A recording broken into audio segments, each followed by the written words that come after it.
Welcome to the Wildspire Conversations podcast. You get to be a fly on the wall for my intimate coaching sessions with inspiring entrepreneurs who are changing the world.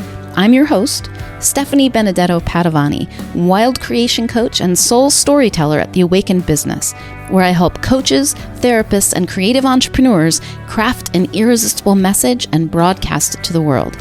In each conversation, I'll ask curious, playful questions, challenging us to connect with the deeper purpose and joy of what we're here to do. We may experience one or more of the following: articulation of their soul's message and mission, life-changing stories, insights, ahas, and wisdom nuggets, ideas for new products, services, or businesses. Truth is, I have no idea exactly what will emerge, because there's no agenda for this conversation. Anything can happen when we step into the unknown of infinite creativity, and that's where we're going to play. It's time to get wild-spired. Welcome. My guest today is Nikki O'Brien, a podcasting priestess for beautiful beings of light. She believes that the magic of conversation is real, and I think you'll find an example in this one you're about to listen to, and that each unique voice is the cornerstone of facilitating healing, change, and transformation. As a podcast coach, editor, and producer, she works with big-hearted, epic souls to connect more intimately with their audiences. With an extensive background in radio, her signature program, Zero to Launch in 6 weeks, gets her clients live and listed, creating a powerful platform to speak their truth and shout to the masses. Nikki is also the creator of the binge-worthy podcast, Quintessential Being, offering women fresh perspectives that cultivate awareness and invite acceptance so they can step into their sovereignty. So in this conversation, Nikki and I explore the magic of conversation and story, two of my very favorite mediums, and Nikki's as well, in a very playful conversation that is full of embedded stories and fresh perspectives. Together, we end up telling a spontaneous story about a character named Ebony. I think you'll enjoy this conversation to have a full experience of the power of conversations, coaching, and storytelling in this insightful and lively podcast episode with Nikki O'Brien. So Nikki, I'm so glad that you're able to join me here today. Thank you so much. Thank you. Thanks for having me. I'm excited to dive into this conversation. I love conversations like this. Yeah. So my first question for you is, what would make this conversation really extraordinary for you? The aha moments. I adore deep conversations where you are talking soul to soul with someone about the stuff that really matters to you, about the stuff that moves you. I feel like when you have conversations like that, you get those revelations that you wouldn't normally come across. You know, sometimes we can get up in our mind about stuff a lot. Often I get up in my mind about stuff, and so I feel like, yeah, when you're talking to people and you're just talking about life and experience, and someone else will give you a different perspective on something, and it will just click and drop in, and you'll be like, whoa. Sometimes it can be like the simplest things. So I feel like those are the most extraordinary moments in conversations. They're what I live for. Cool. So is there something in particular you'd like to have an aha moment about or explore? If you could have it about anything, what would it be? I don't know. That feels like so expansive. What's been on my mind lately? I guess the stuff that's been on my mind lately, you know, like I mentioned before, like being up in your mind, how to touch your soul more. Yeah. I'm a soul-driven person. I love that. I love human connection. I'm fascinated by our behavior. And I think society puts a lot of power and I don't know what the word is, strength in your mind when I don't think that that's the best way to live life. So yeah, when we can be more connected to our hearts, more connected to our souls, I feel like that's where the magic is. So what is it? How do you know when you're connected to your soul? Oh, that's a good question. I was actually on retreat at the end of last year. We went to this beautiful spot down in South Australia overlooking the ocean. And I feel like that was the first time this woman led us in circle. And I felt like that was really the first time that I actually got to consciously like touch my soul and feel what it was like. I'm a touch person. That's part of like one of my love languages, and that's how I sort of understand the world around me, I guess you could say. And I got this real sense of like this heaviness, but like this, I want to say visceral heaviness, but it was bizarre. It wasn't like it wasn't like so heavy. It was like just this feeling of gravity and feeling of like really being in touch with it, and then being connected. Like it was, I don't think I'm doing a very good job of describing it, but that was to me. I immediately came out of that and was like, oh wow, that's what it really feels like. You know, that moment between when you're falling asleep and you can sometimes feel you can feel the shift between worlds. That was what that feeling feels like to me. I can feel the shift between worlds. So that it was nice to feel that feeling land in my body. I felt like, oh, okay, I know how to tap into that now. Once you know something, you can kind of, you can get more practiced at it, right? Yeah. So have you felt it since? Yeah, I feel it often when I'm meditating before I fall asleep. Those are the times I can access it quickly. Yeah, I haven't been able to access it when, like in the middle of the day or anything like that if I've had a flat out day. But there's other times, what are the other times? I guess when I'm like in nature, sometimes you can have those real moments of stillness. And I can get really calm and kind of just listen to everything around me, and I can have those moments too, yeah. I wouldn't say they happen a lot during the day, but that's probably one of the only times I can feel it during the day. What does that do for you when you touch your soul like that and you have that feeling of both the gravity of it and the connection?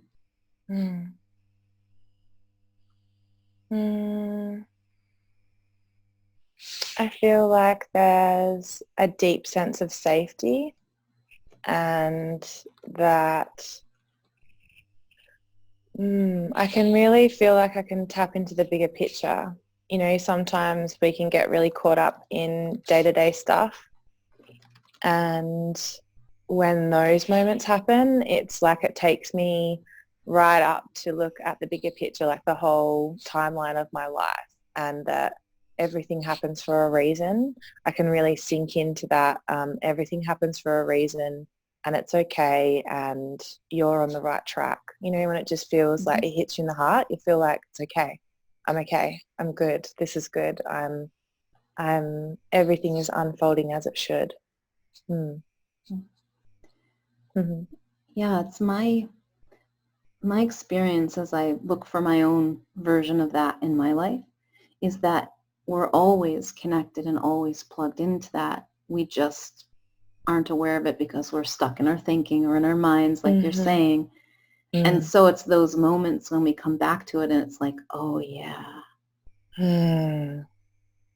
Even when I'm not in it, if I can remember that it exists, I can still kind of sense it. Does that make sense? It's almost like I can have totally one fingertip in it, even though I'm stuck in this busy mind thing.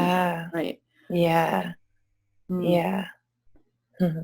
So I wonder okay. So, all right, may I ask you a big picture question? This is occurring to me. Sure. So what is the story of your life that you really want to be telling? Like if you go big picture, the story, if you could tell any story, and you can answer this metaphorically, with movies, with whatever you want. Like, go for it.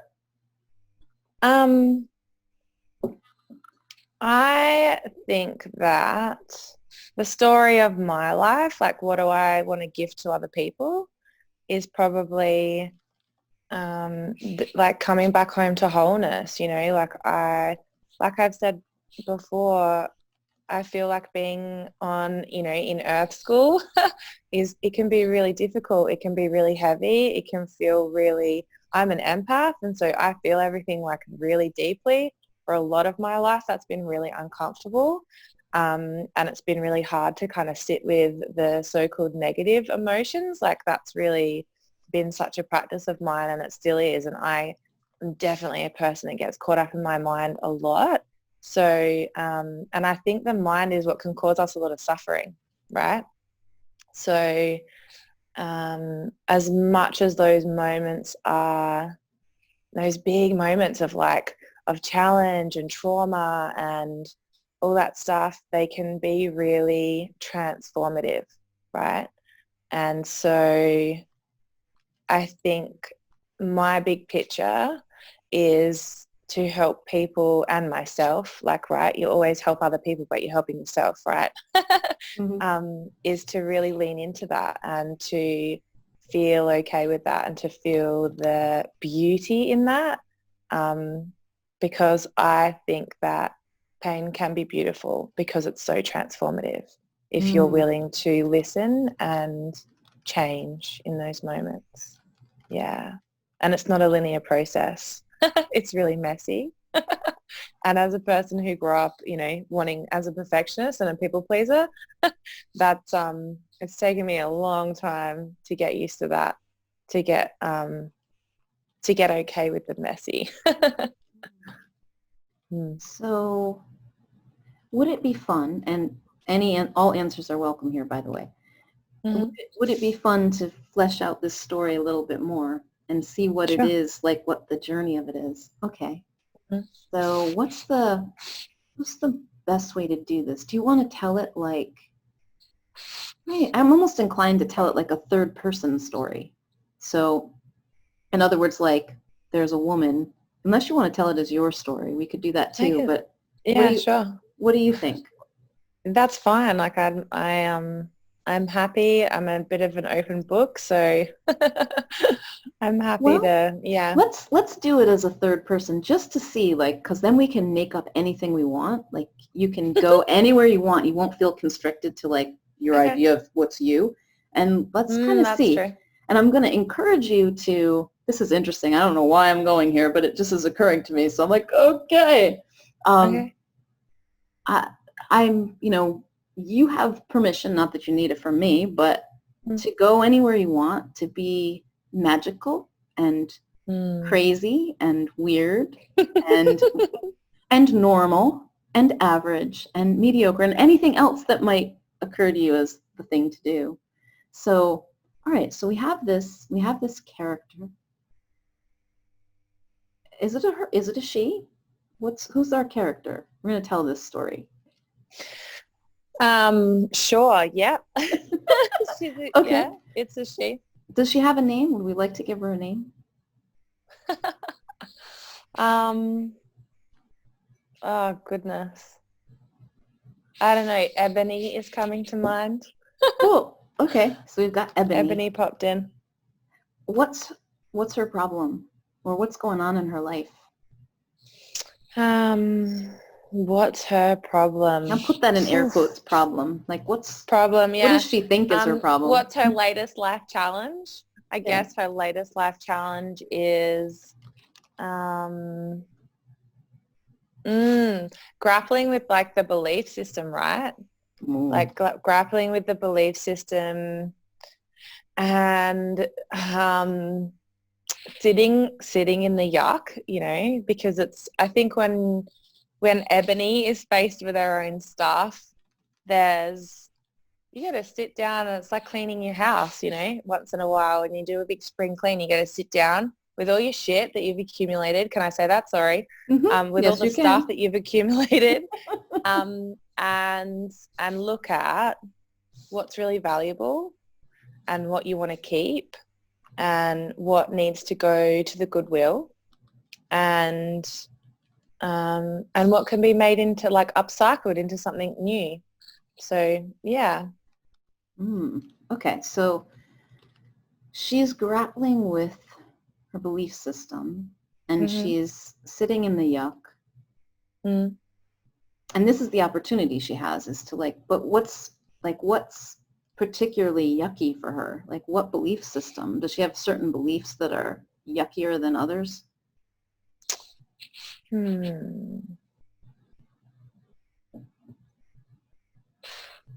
I think it's about expansion,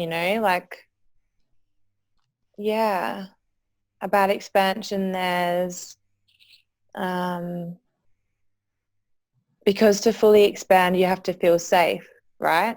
You have to feel safe to be and truly embody that next level. And sometimes, obviously, like more times than not, it's really scary, and it can feel like, oh, but what if, what happens to the relationships around you? What happens to the dynamics in your family, in your friends group, in an online space? So I think when you're on the precipice of big expansion, there's kind of that moment where you're standing on the edge and you're looking and you're like, oh, do I really want to? Do I really want to? But you know it's going to be good for you. But there's still that moment, the moment of pause. You need to pause and have a look at, because you can't take everything on the jump, right? Yeah, it's like that's the gateway. There's this rune card, the gateway, and I can't remember the name of the rune, but it's like that moment before you walk through on the threshold. And yes. It's a liminal moment, right? There's that you're about to change everything, and it's like, okay. Cool. That's exactly what it is, that threshold. I love that word. It's it's a really big moment, and I feel like it's really important actually to take a moment at the threshold, because that's when you know that the up level is going to pay off too. That's when you know that the expansion is going to be beyond your wildest dreams. That's when you know that you're moving towards your big dreams. Cool. So Ebony, she's been sitting in the yuck, but now she's realizing there's something else that, she doesn't feel safe and it's scary, but she knows that there's this expansion coming, something that's possible for her. And so she goes to the precipice, right? I loved how you described that, because the look on your face was just it was delighted, but it also has that excitement, that energy of right? So she's standing on the edge and she's looking, but she's taking a moment at the threshold. What is she going to do in that moment at the threshold before she leaps or goes over the precipice or whatever's happening? She's got to feel it all. I think in that moment she's got to sit down. She's got to feel it all. She's got to journal her little heart out. She's got to bawl. That's part of Ebony's process, is to really sit in the yuck of all the stuff that, to really feel it all. Because I think that feeling can be your biggest superpower. It can really, if you feel something fully, it can move through you and then actually be done. Whereas sometimes you can get to that, sometimes you can get to that feeling of we run away from it. That's where addiction's born. That's where, we run away from feeling. We do things to distract ourselves from feeling, right? And so, I think if you don't sit in all of the feelings at the precipice, at that point, at that threshold, then it can be only a little leap rather than a big jump. So now she's at the precipice. She's sitting in the yuck. She's really feeling it. She's with it. She's present with it. What is she experiencing? What happens next? All I'm getting is profound peace. There's a moment of profound peace, and then it's like she's like rising up in all her power. Yeah. So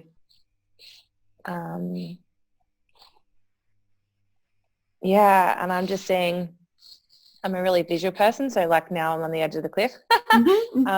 And she's like standing up, and you can feel like the full force of the universe behind her, all their guides, all their angels, all of that, like her real personal sovereign power just like surging from the earth. Like she's just like that channel coming up from the earth, coming down from the universe, you know. So yeah, that moment of charge up. And so in that, you feel it, you see that with her. Does she do something with it? Like, does she take it with her? How does it change her life? Because you can hold it, you can build the container for it, right? And I think by learning how to hold and build a responsible container for that kind of power, that's when you can change the world. Yeah. So, all right, let me kind of read this story back to you a little bit so that you can hear it.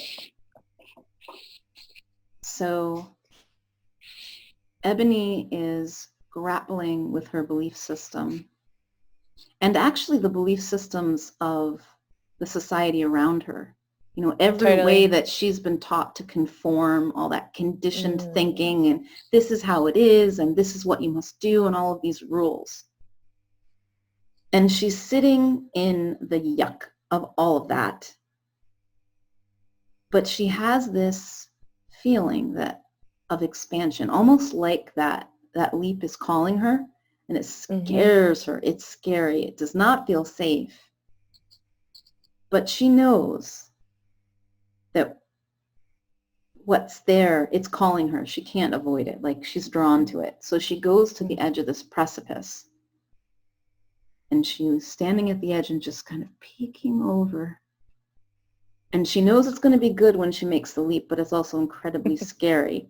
But because she's wise and she's listening to what she knows, she takes a moment to really feel all of that before she makes the leap. So she journals, she cries, she sits in the yuck. She feels it all move through her so that it can be done. And there's this profound peace that comes from that rises up in her, that gives her this incredible sovereignty of her own power with the full force of the universe behind her. And she's hooked up to the universe. I feel like it's up and down, right? Like she's grounded, she's here, she's embodied, she's charged up. And she knows her power, and she creates a container from which she will be able to. So it's kind of like the work, like there's some work for her to do here now, right? Like now that she's feeling it, like she needs to cultivate it and learn about it before she takes it into the world. Totally, yeah. Is there another step after that? What happens after she does that? Oh, isn't that the question? I don't know. There's a couple of things I love there. I love at the start, you know, it really is about like all the expectations that society and parents and, you know, the external has put on her. So that's like a beautiful recognition. And yeah, I don't know how that process looks when you are creating that container for that power. Yeah, because I feel like there's like a certain responsibility with that kind of stuff. You're going to go out and gift it to the world in different ways. And so you really have to learn how it works. And yeah, I don't know. I don't know the next step after that, Stephanie. Yeah. So what occurs to me is like, what if it's okay for her to trust that sovereignty within her, that same guidance that led her to the precipice, that allowed her to sit with the yuck and transform all of this, that it will let her know in the moment what she needs to do. Because I have this feeling for her. Like, I want her to just like, whoo, go share the power, girlfriend. Like, do it, please. Like, she's charged up. Like, bring it into the world. And so, yes, build a container, but she is the container. She is the channel. Like, what do you think about that? Do you think she would be willing to kind of just go into the world and trust it? Totally. And I think that's such a huge, those moments of surrender, like actually surrendering how you think it's supposed to be, right? Because otherwise, again, you get too caught up in your head. So yeah, I think you're bang on there. Like, just surrender to the guidance, to the internal guidance that it's all unfolding like it's supposed to. Yeah. And then just check in to see what happens with her. Like, can you see her now moving through this? Okay, I'm building the container and owning the power and trusting, surrendering.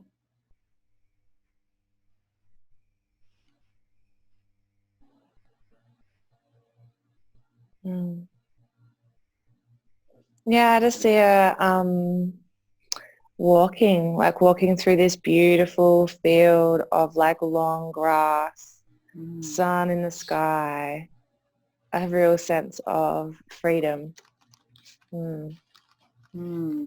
Yeah. Yeah, that feels like that's where she wants to go. Yeah. Totally.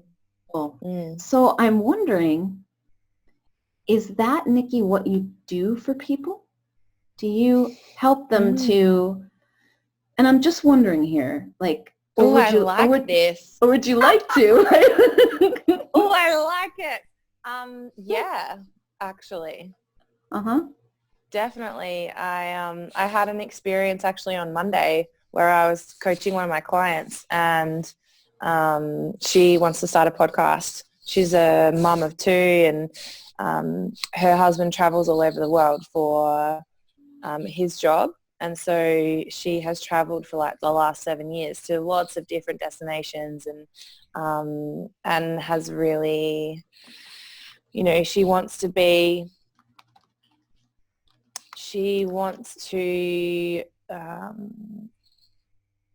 she's really passionate about feminine, connected, authentic leadership through experiences that she had in the corporate world. And so, yeah, we had like a session, and we were sort of just trying to nut out and brainstorm about what her mission is, right? So yeah, 100%. And up until that point, I probably didn't know that that's what I did. I've always known that I'm a channel, that I'm the plug-in for people, but I'd never fully experienced it that way. And so, yeah, thanks for that too. That like, that whole experience we just went through was cool to, yeah, it is what I do. So would it be fun to poke around there a little bit and see like how that looks? So tell me, like, right now what you're currently doing for your clients. So you met with this woman who wants to start a podcast, and yeah, so she normally I connect with women who already have their own business and they want to start a podcast and they just don't know where to start. I have a background in radio, and so I have my own podcast, and so yeah, I help women go from my signature package is 0 to launch. They have an idea that's connected to their business of what they want to do, and they want to start a podcast, and I help them get there. So we get them, everything from show intro to format to tech to software to editing, so that they can go from not having any experience talking into a microphone or interviewing people or recording or whatever to actually creating and being able to create and edit and produce and upload their own show to, Apple Podcasts and Spotify and all that stuff. So, but with this client, what's different is that she hasn't got her own business, but she knows that she wants to start her own podcast. And she has this, like I love connecting with women who have this huge, like it's like a soul deep message in their heart and they want to share it. They want to, I truly believe that women can heal the world. And that's what I love so much about conversations, because it happens in conversations. It doesn't have to be, those big modalities or anything like that. I think it can happen in everyday conversations where you get those little bits of healing that you need to move forward. So yeah, I love connecting with women who have those kind of messages and want to share it with the world. Like that's who I work with.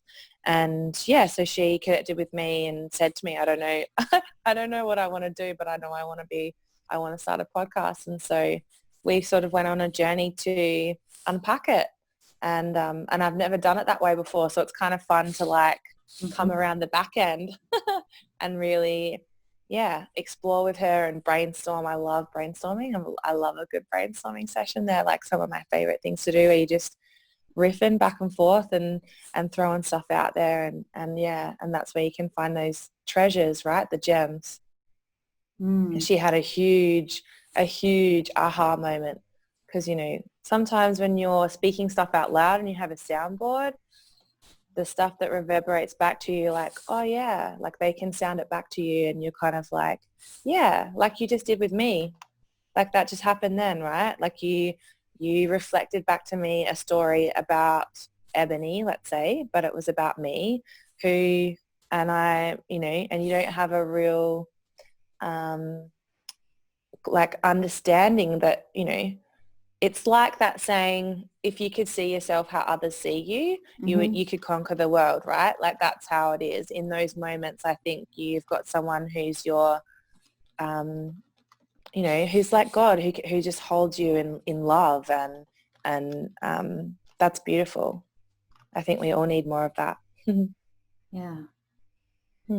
So I wonder, would you like to do more of that? Like, because the feeling that I have is that, okay, the medium you're using is a podcast, which is beautiful because you're all about helping people to express that message, share that message, broadcast that soul message. And it seems like there's an aspect that's emerging right now. You just have been experiencing it recently of, whoa, there's actually so much more that I'm doing here, because what you're actually helping them to do is like it's kind of like, it's sort of meta, right? Like they do it themselves, they share it. And I haven't listened to your podcast episodes, although I'm very intrigued to listen to them now, because thinking you're probably, I'm guessing, naturally going to take them through that, like the feelingness of all the stuff, the yuck, and the transformation. Like even if you're just talking about it, like what if you incorporate that in your journey with creating a podcast? Now, you're not creating a podcast now. What you're actually doing is coming into your sovereign power, learning how to transform all of the ick and the yuck that you've been through, to allow, to expand, to up level, to move into this next phase that shares the soul message you have with the world through the medium of a podcast, perhaps, but it's also going to come out everywhere.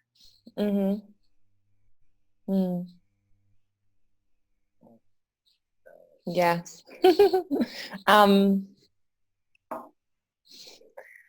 Yeah. My podcast is all about talking to women who've not already sat in the yuck, but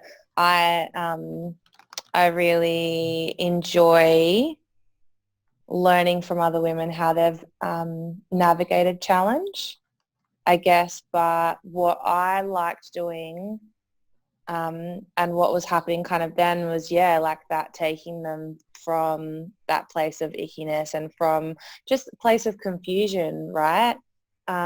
Because that's the biggest thing that comes out of stuff is, and that's the biggest thing that if we're talking about that moment on the threshold, there's a moment of clarity. Like that profound peace is deeply connected to the moments of clarity. Clarity feels so good. Clarity feels really clear and empowering, and so if I could give people clarity about what their heart-driven message is, what their soul's saying, for sure, sign me up. Yeah. It's kind of like the feeling that I have of it is almost like you're shepherding them on this journey. These women there's something happening in their life externally too. Like there's something external that's kind of motivating this a little bit. Like, yes, and it is that friction against the belief systems, the others, they say you can't, this is what you have to do, and creating a new way. And I have this sense that you can just come in and be with them in it first. That's how I look at myself. Like I'm just, even in my podcast coaching, like I'm just here to hold your hand, because, I don't know about you, but that's how I feel like I can do some stuff, like, you can do it, and, you can like fight and grapple, and like you could battle and do it. But isn't it more peaceful, and isn't it more fun when you get to like just hold someone's hand and do it with them, and then it's like, all I see now is like when you are letting go of your child on their first day of school, and then you're like, okay, now you can go and be on your own journey, but sometimes that you need those people to hold your hand for like a little bit of the journey, just to get you started, just to get you over the humps, because starting is the hardest part sometimes, isn't it? Starting can really be the hardest part. So what you're doing with the podcast is really helping these women get started sharing their message and their voice, and getting over all the wobbles and the fears about, oh God, am I going to do this? Is it going to suck? Is it going to, am I going to say the wrong things? Is anyone even going to listen? Nobody cares. What do I have to offer? And all the million things. But in that, it's very... I am. Oh, sorry. I just lost you then for a second. Yeah, I think we got up to getting over the wobbles. Yes. Yeah, we got like a little bit of a, there we go. Okay. So, So yes, so you're helping them to, so it's almost like the podcast is a metaphor for what, I mean, it's not just a metaphor, obviously, it's quite literal, a way for them to share their message, but it becomes this journey. I mean, what I'm kind of seeing is that if you wanted to, you could expand this so that it becomes really an empowerment experience, like it's, and you could go, and what feels like it's in there, like, I feel like you do more like transformational energy work stuff. Are you doing that with people, or is it just something that sort of happens? I think it's just something that happens. In the sense of like, yes, I'm helping people share their message. I'm also helping them step more into their voice. I'm helping them start telling their story more. When you're using your voice is such a unique tool. It's really intimate. It connects you to other people. When people hear your voice, it's uniquely yours, and it's there's something about it. That's why podcasts are such a thing, because you have this beautiful, intimate tool that you are listening to someone else express who they are and how they see the world and the lenses that they use and the experiences that they've had. And so, I'm helping women to tap into that and to expand that and to magnify it and to help the world.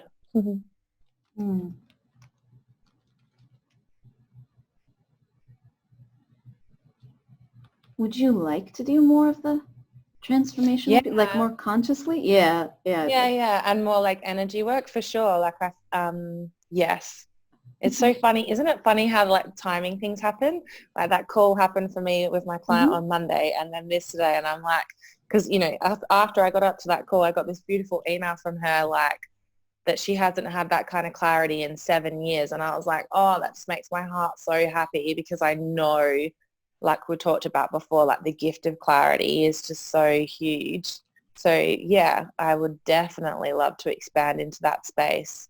But I guess I'm on the precipice like Ebony. Like, I don't know how that looks. I've always known it about myself that I'm definitely a bit of an energy healer, but yeah. Yeah, we'll see what happens. Yeah, I'm feeling all of this, and that's kind of why I was drawn to the, oh, I need to build a container. It's like, no, I'm not ready. I'm not ready. Like, no, I just want to stay here and like keep charging up, and like, and I'm like, no, go, and yeah, so that's my very gentle I'm a suggestion. Taurus, so I'm like, oh, change has to be like, I like moving slow. Yeah. I feel like otherwise, and I also feel like the reason why you have to, or the reason why I personally, and some people will identify this with this and some people won't, but the reason why I have to take those, like such a moment of stillness and really, really feel viscerally all of the changes that are happening before I step out is because I really, I want that change to last. Because otherwise, if you're like halfway through your leap and then you start freaking out or you haven't cleared out something, the wobbles happen and then and yeah, if you fall, like you're always going to pick yourself back up, but I prefer to stick the landing, and kind of and nail it, because that's when it feels like, then it's like supercharged. And if you haven't, I tend to find if you haven't done the work beforehand and you take the leap anyway, I don't know whether that's just for people like me who are then you can tend to get the wobbles kind of halfway through, and then it's not as, it's not as spectacular. There are two pieces here, and I 100% I don't know the way. I don't know the way for you or anyone else. I can only tell you what I feel, what I sense. And that feels really true to me, that for you, it feels right to sit with it, really be with it, and wait until you know it's time. And it's almost like Ebony took the leap. Like she took the leap. There's maybe another leap ahead, but there are many leaps, right? We keep taking them. Ebony took the leap, and then she connected with her power, and then she went, but I'm not ready to fully share. Like, I need the container here. Like, I'm not ready to go in the, which is another leap of a sense. So it's the same, you're right. It's like the same like a two-part process. Oh, totally. Babe. Yeah. Yes, babe. That's it. Yeah. So there is too. Yeah, like acknowledging that. I think that's really powerful. Like, when do we forget to acknowledge what we've just done, what we've just chosen, this powerful thing? I mean, starting a podcast, starting a business, speaking up for the first time, that is no small thing. No.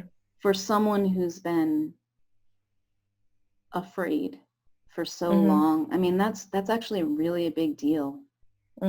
And I mean, that's the other gift of sitting at the threshold and honoring all that has brought you here and all that you have done. Yeah, it's kind of like coming back to it again. And I think, yes, as slow as you know to go and go. Totally, yes. I'm with you there. You still gotta go. You still gotta move it. You still gotta 100%, because that's otherwise what's the point of life, right? There's always going to be that forward motion, and like you said, the process happens over and over and over again. But some of those moments are bigger than others, and definitely starting a business or starting a podcast or starting those big Yeah, where you get to really like tune into yourself and and stand in your power. They're fun because they're expansive, but they're Mm. also wobbly. Yeah. There's this funny thing that so I like to play with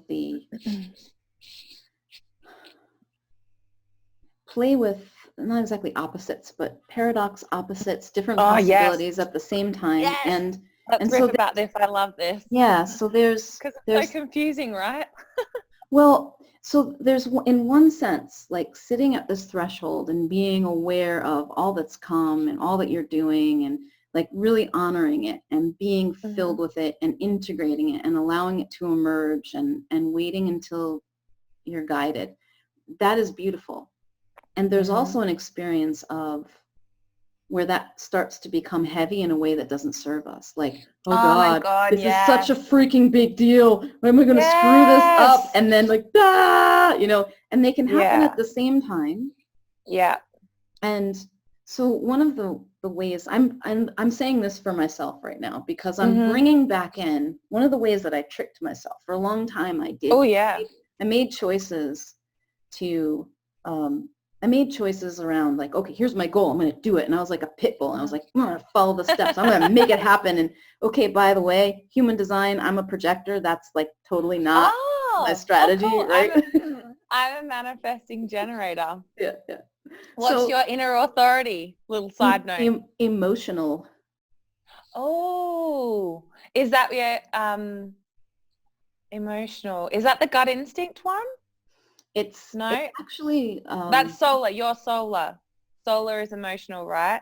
Emotional solar plexus is So my experience of it is needing to ride out the cycle of emotion. Like there's like versus someone who has an inner authority, a sacral inner authority.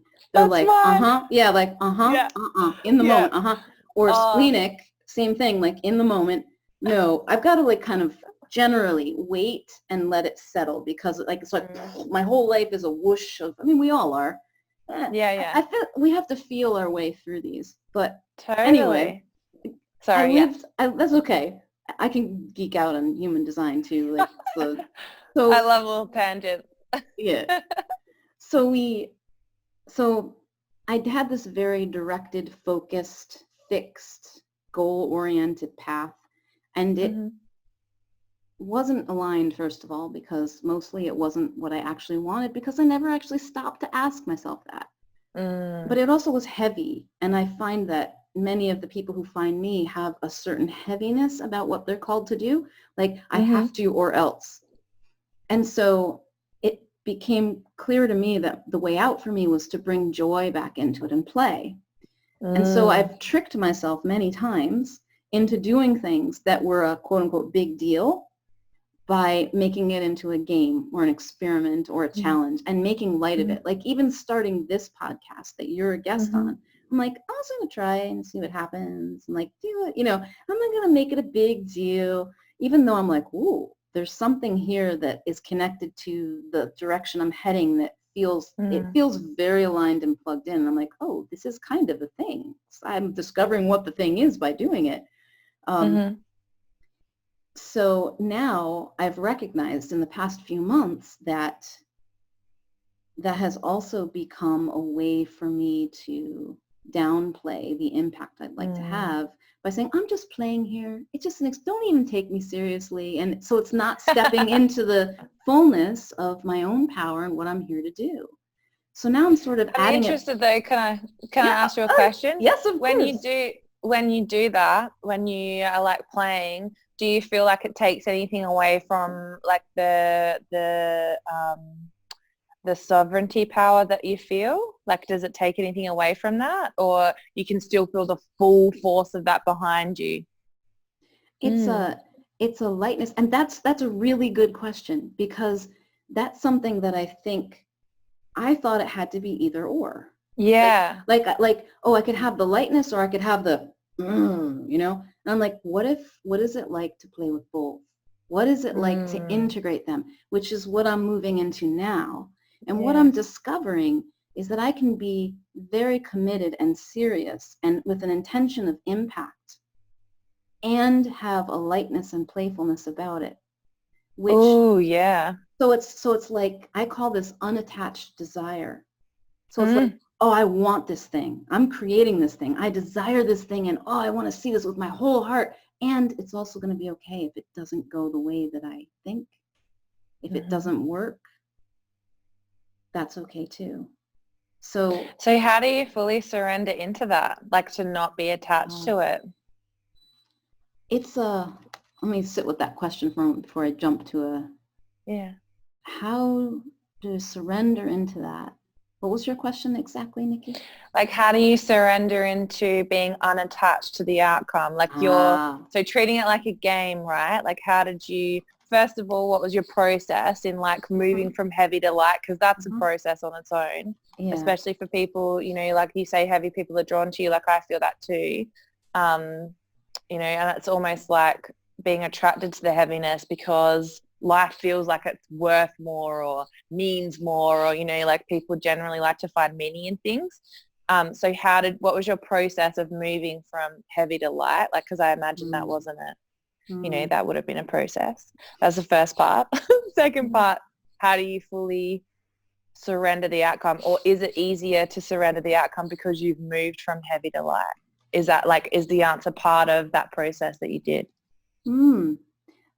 Good observation. I think you're right. I think it is. So I've always had this lightness and playfulness, but I kept it separate from business, not fully, but the way I engaged with business, the way I engaged with my responsibilities. My responsibilities were heavy. It was obligation. It was heavy. They didn't have that playfulness to them. But I've always been like quite goofy and silly and weird, very playful in relationally with people, have always been, but didn't bring that into these things that I really wanted to create with intention. So the process for me was first being really, really heavy about it, and then completely rejecting heavy and going, no, I'm not going to be heavy at all. It's all a game. La, la, la, la, la, la. I'm just going to play. And for a time it worked. It worked quite well. This is one thing that, and I find that the people who come to me, while they're generally, they have some sense of obligation, responsibility, and heaviness around what they do. They also have a playful spirit, right? Like they're not closed to it. They want that. They want that joy again. They're looking for that joy. And so it's a matter of just, it's very natural. This is who we are. I believe we are joyful creators. So going into the play was really important for that time, and just letting it all be light, because it allowed me to move through things that I probably wouldn't have with that old sense of heaviness. And then now I had an aha myself. I call them like duh moments, because it's more like, duh, when did I see this before? It's always so obvious when I see it. Like, it was right in front of my face. That it's also been downplaying the impact. I have not been stepping into and owning the impact I want to have. Because I was afraid that if I did, it would throw me back into that heaviness. And I was like very clear, I don't want to go back there. So once I see that, it's a constant, what is it now? So the other piece was, how do I surrender into being unattached to the outcome? It's an ongoing process of just noticing and coming back into the joy and reminding myself that this can be as light as I'd like for it to be. And it can also be heavy. If I would like something to have that, like what you're describing, the way you describe it, Nikki, I think it feels great. Like that, let's feel the fullness of what we're doing, like the import of this moment of like, take it in. Like, that's gorgeous. That feels gorgeous. It may or may not be appropriate, if that's the right word, in the moment for me to do that. Like, sometimes yes, other times like play my way through it. And then other times there can be like this way of holding it lightly. You know, it's like holding it lightly.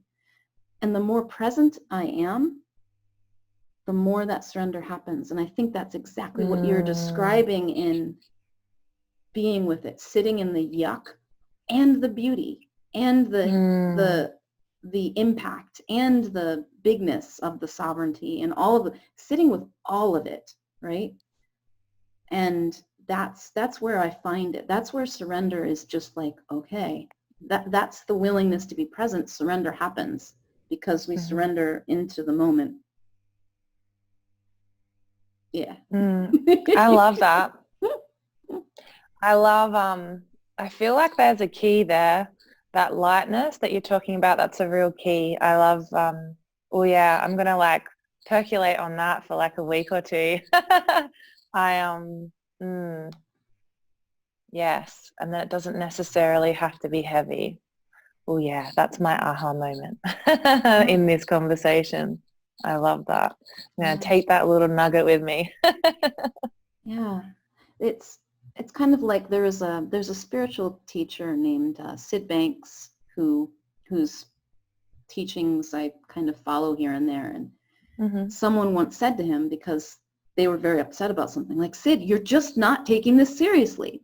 And he said, I am serious, just without the feeling of it. So in other words, like, yes, I'm here. I'm playing the game. I'm in it. I want to win. In that sense, like there's an intention, there's a clear intention, there's a direction, and there's a focus, but I'm not attached to the outcome because I know I can't control it. Like I can bring everything I've got and show up in the moment and respond to what's there, but as far as how it goes, I don't know. But that's part of the fun.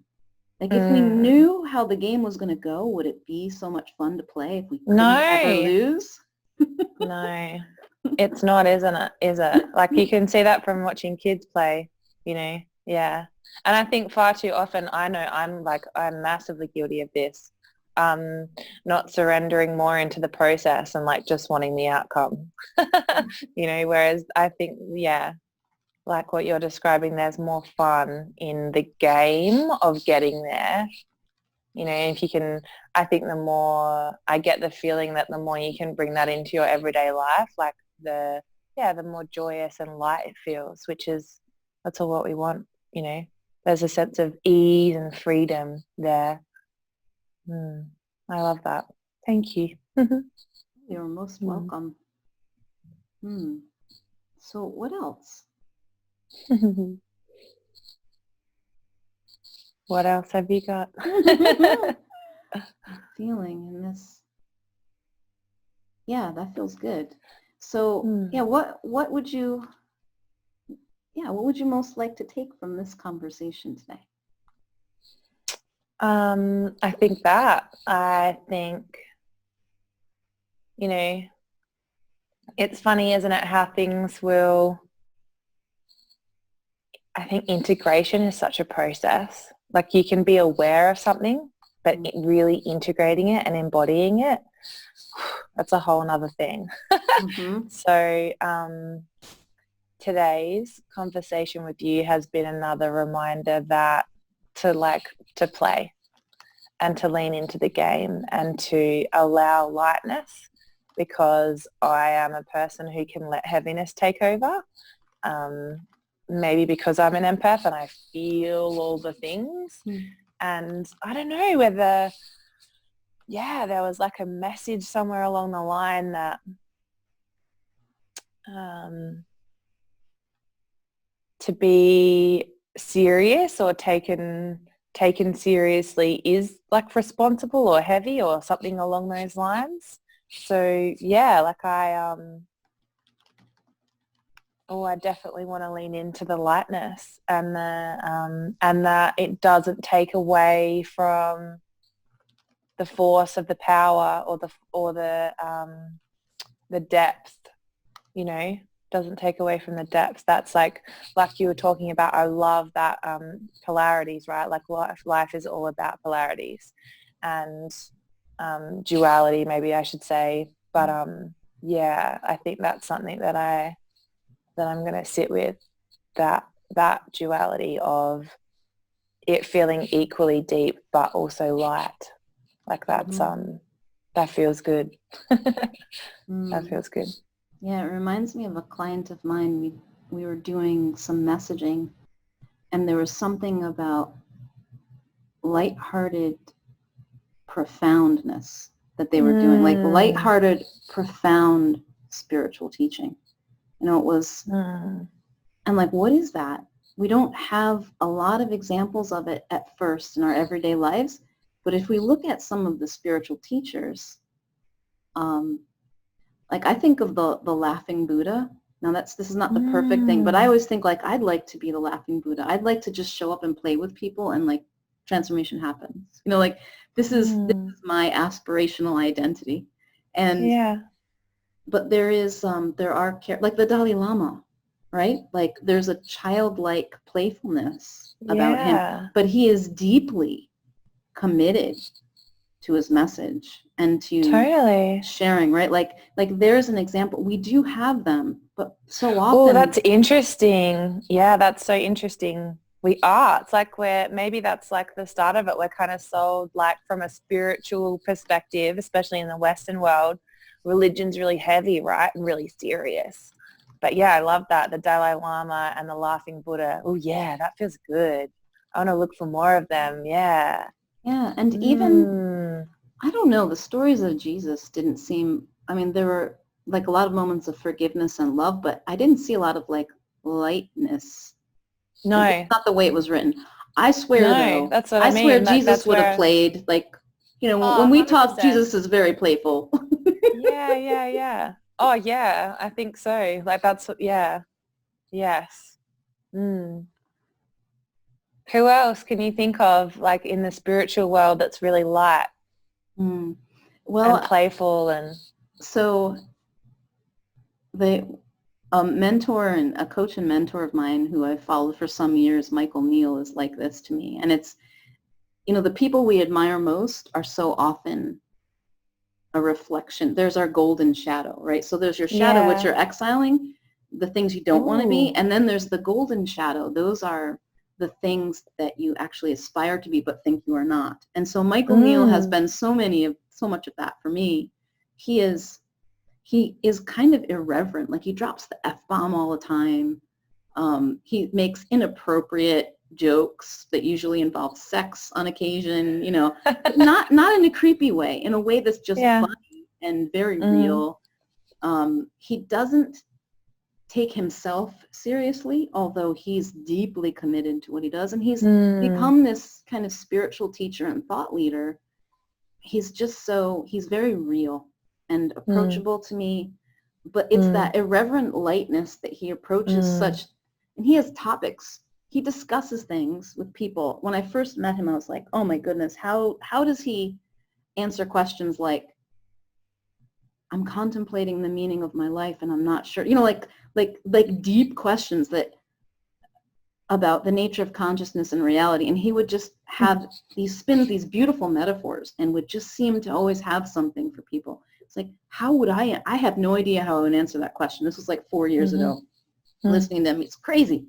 But now when I listen to him, I know how I would answer the question. Now, not for that person, because that person didn't ask me, but what I know now about conversation is that when the question is asked, all I have to do is be present, and whatever's here is the thing. And it will be there. Yes. I didn't know that then. I thought there was like a way to answer it. Yeah. Oh, I love that. That's so true. That's like, that's part of the magical conversation. I think that's what I love the most about it, about conversation actually, because it's like finding the truth in the very moment. Oh yeah, I love that.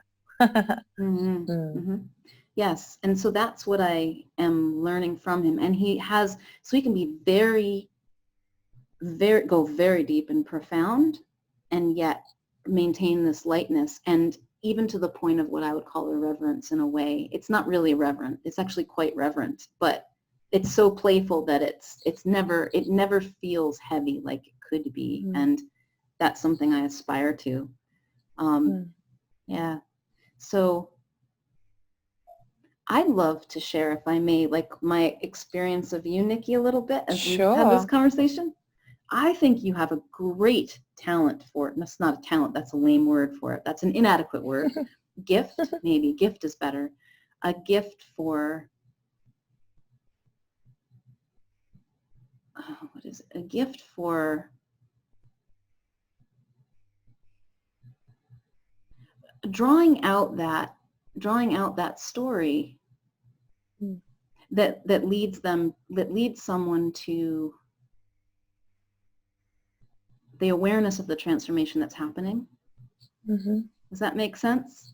And I can feel in you that, like that you're hooked up.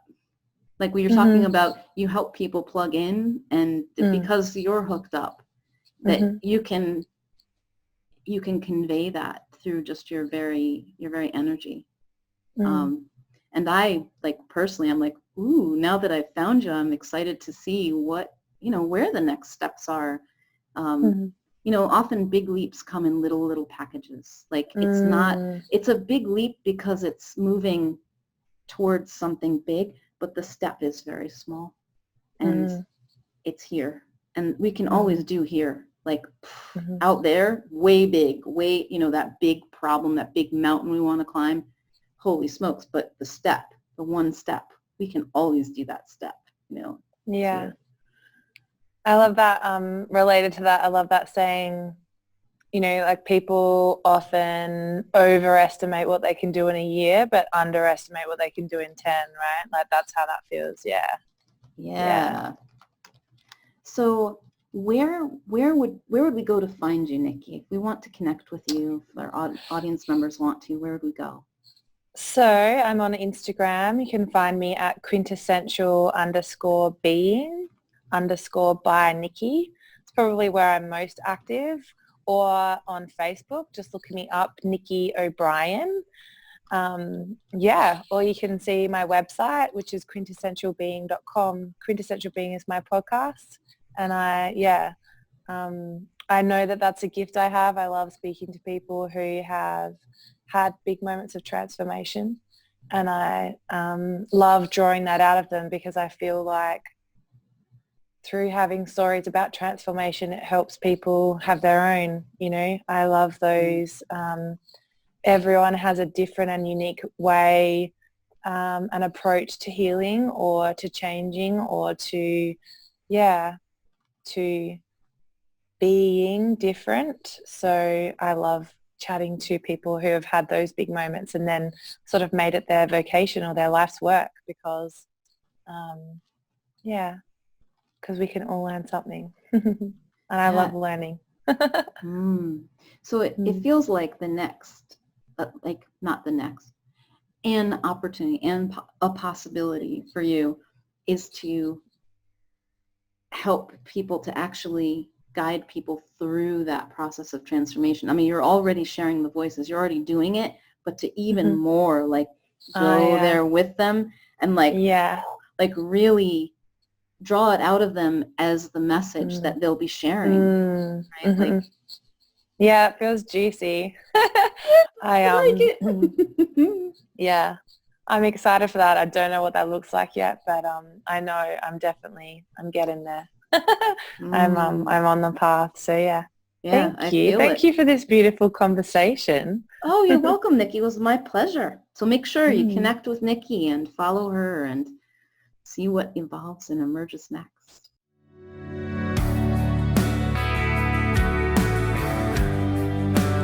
Hey, thanks for joining me for today's Wildspire conversation. If you'd like to receive a weekly Wild Creation email from me filled with more inspiring stories, marketing experiments, playful questions, new podcast episodes, videos and freebies, and anything else I'm playing with, go to theawakenedbusiness.com/wild creation. Until next time, may you know yourself as the gorgeous wild creation you are.